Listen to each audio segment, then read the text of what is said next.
Olá, amigos. Como o Brasil é a maior nação espírita do mundo, é importante que se conheça pelo menos um pouco da história da doutrina espírita em nosso país.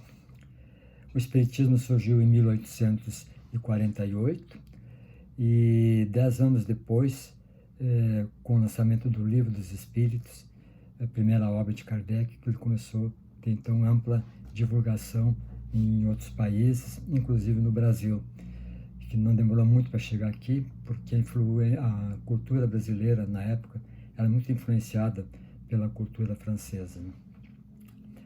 O primeiro centro espírita brasileiro foi o Grupo Familiar do Espiritismo, criado em Salvador, onde exatamente no dia 17 de setembro de 1865 se realizou a primeira sessão espírita em nosso país, sob a direção de Luiz Olímpio Teles de Menezes. Esse grupo familiar do Espiritismo publicou também o primeiro periódico brasileiro da doutrina espírita, chamado Eco do Além-Túmulo, mas o grupo não teve uma duração muito grande, né? Durou pouco tempo. Ao contrário do que acontecia na França e nos Estados Unidos, o Espiritismo no Brasil se transformou numa religião.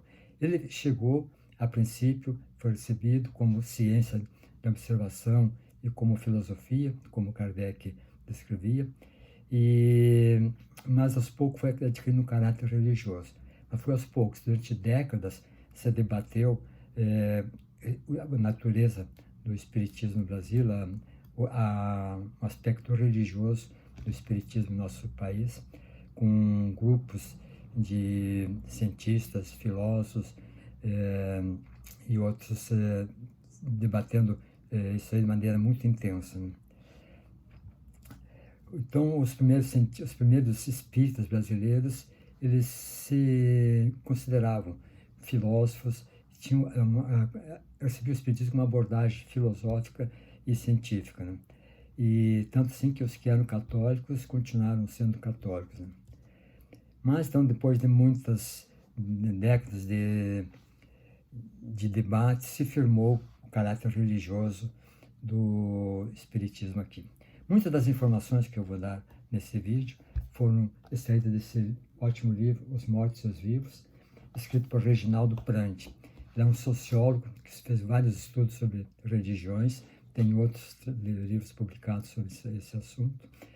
E ele disse, então, que o nosso país é o único país em todo o mundo que se transformou, que deu lugar, onde o espiritismo deu lugar a uma religião completa e autônoma.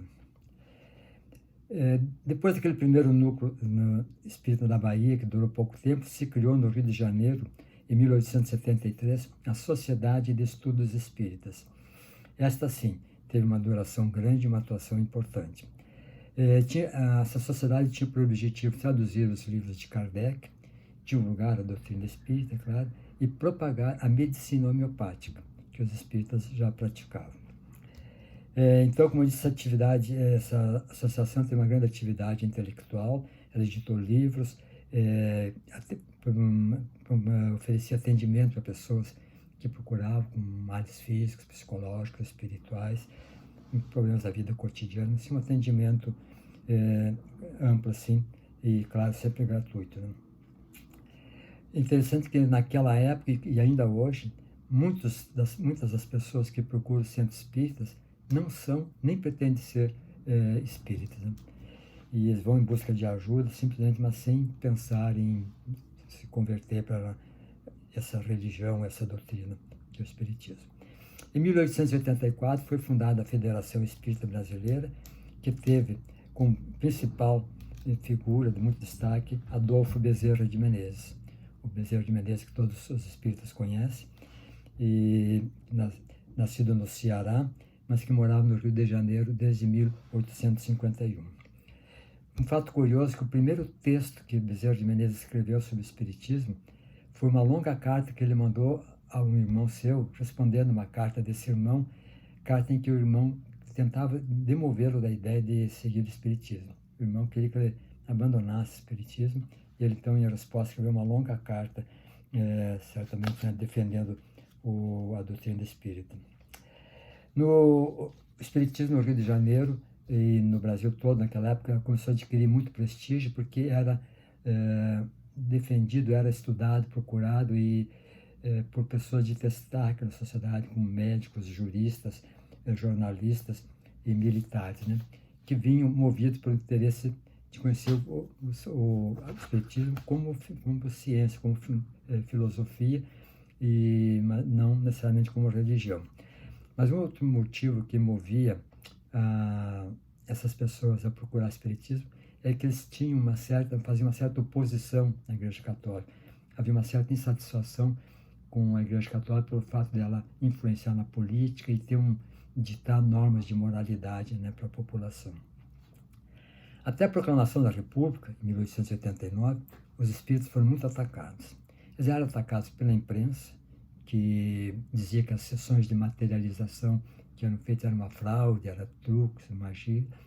Eram atacados pelos médicos, que acusavam os espíritas de exercer de prática ilegal da medicina, e pela Igreja Católica, é claro, que dizia que os espíritos escondiam uma falsa religião atrás de uma falsa ciência. Com o advento, com a proclamação da República, essa situação ficou pior. O espiritismo passou a ser considerado crime no Código Penal Republicano, que foi então implantado e que vigorou até 1940, e previa-se para quem praticasse espiritismo prisão de 1 a 6 meses e multa também. Mas os espíritas não se intimidaram, eles continuaram o seu trabalho, o espiritismo continuou se expandindo, e em 1900, apenas um ano depois da proclamação da República, mesmo com esse código em vigor, já havia federações espíritas em quase todos os estados.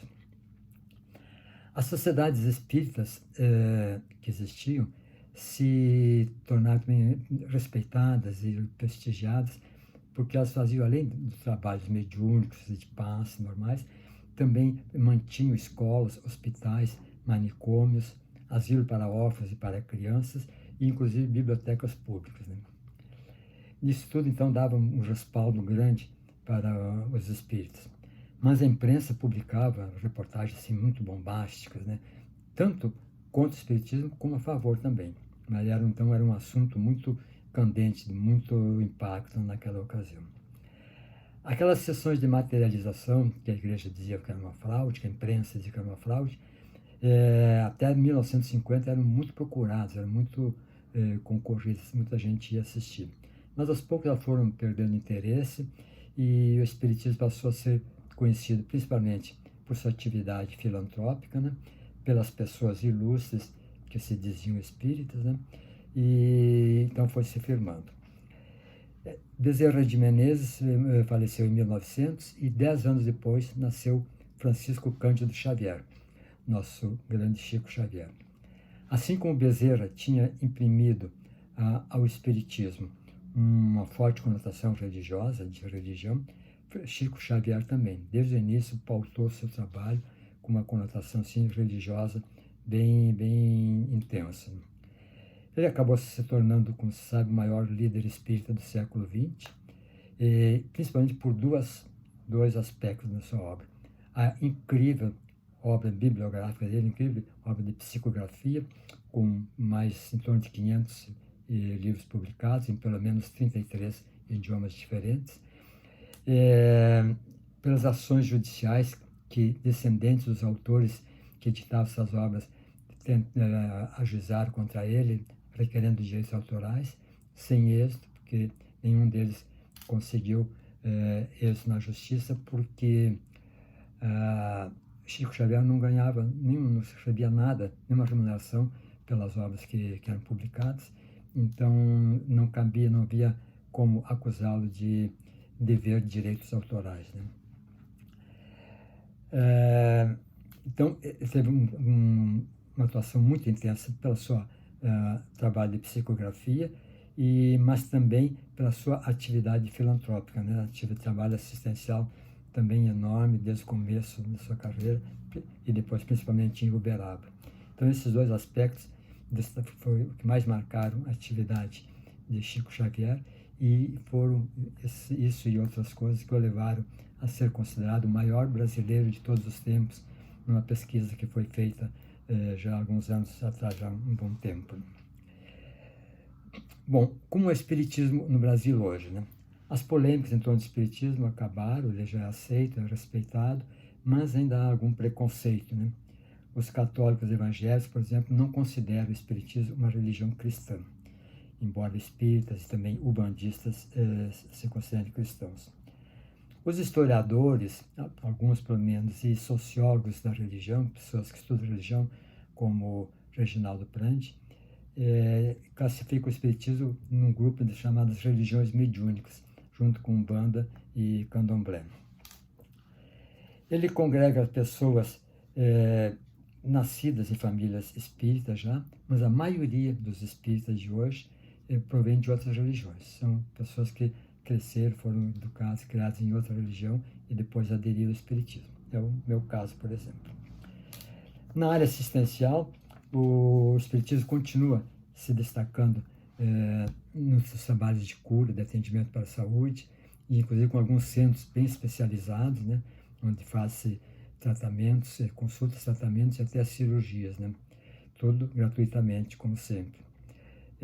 Existem 2 desses grupos que são muito conhecidos, que, pelo menos os que eu conheço mais, que são o Núcleo Espírita Nosso Lar, de Florianópolis, e o Templo Espírita Tupiara, do Rio de Janeiro. Então, esses são centros espíritas que mantêm instalações assim, de um hospital, realmente. O espiritismo atualmente ganha cada vez mais espaço nos meios de comunicação social, nas redes sociais, na indústria cultural. Aparece com destaque no cinema, né, vários filmes já com um êxito muito grande, televisão, novelas, no teatro, né? Mais recentemente estão nas redes sociais, e esse vídeo é uma consequência disso, uma prova disso, né? O distanciamento social que o Covid-19 obrigou-nos a fazer, e estamos fazendo ainda, ressaltou a importância desse tipo de comunicação, e a Sociedade Espírita Amor e Luz está participando disso, né? E fazendo o seu trabalho dessa maneira, quando não pode ser presencial. Depois de Bezerra de Menezes, que foi o grande espírito do século XIX, e Chico Xavier, surgiu um outro espírita de destaque, conhecido hoje em muitos países, que é Divaldo Pereira Franco. Divaldo nasceu na Bahia em 1927, está já com 93 anos, embora aparente bem menos, e desenvolve um grande trabalho assistencial, como o Chico fazia, na Mansão do Caminho, onde atende milhares de pessoas por dia e mais um número muito grande de pessoas que moram permanentemente lá. Psicografou mais de 250 livros já, também uma obra psicográfica muito grande, mas ele se destaca, o Divaldo, sobretudo como grande orador. Ele já proferiu palestras em 48 países de 4 continentes. É o grande divulgador espírita através de palestras e conferências. O IBGE, no último censo demográfico, mostrou 3 características de destaque, sim, referente aos espíritas. Uma delas é que o censo mostrou que os espíritas são um grupo que tem maior nível de escolaridade, né? Das pessoas que têm curso superior, 32% são espíritas, 13% seguem religiões de matriz africana, 9% são católicos e 4% são evangélicos pentecostais. Outro aspecto que o interessante que o censo mostrou é que os espíritas são e sempre foram tipicamente de classe social, de classe média, e com um rendimento médio maior que dos católicos, dos afrodescendentes e pentecostais. E o terceiro aspecto destacado pelo último censo demográfico foi que entre 2000 e 2010 o crescimento do número de espíritas no Brasil foi de 35%, um avanço muito significativo, embora menor que o dos evangélicos, que cresceram 44%. Mas ambos, sim, um crescimento muito maior do que os seguidores das religiões de matriz africana, afro-brasileiros, que cresceu apenas 0,3%, e mais ainda do que os católicos, que diminuíram em 12%. Hoje, portanto, o espiritismo é uma doutrina que cresce muito em número de seguidores, principalmente entre a classe média e com pessoas de elevado nível cultural, na média de elevado nível cultural.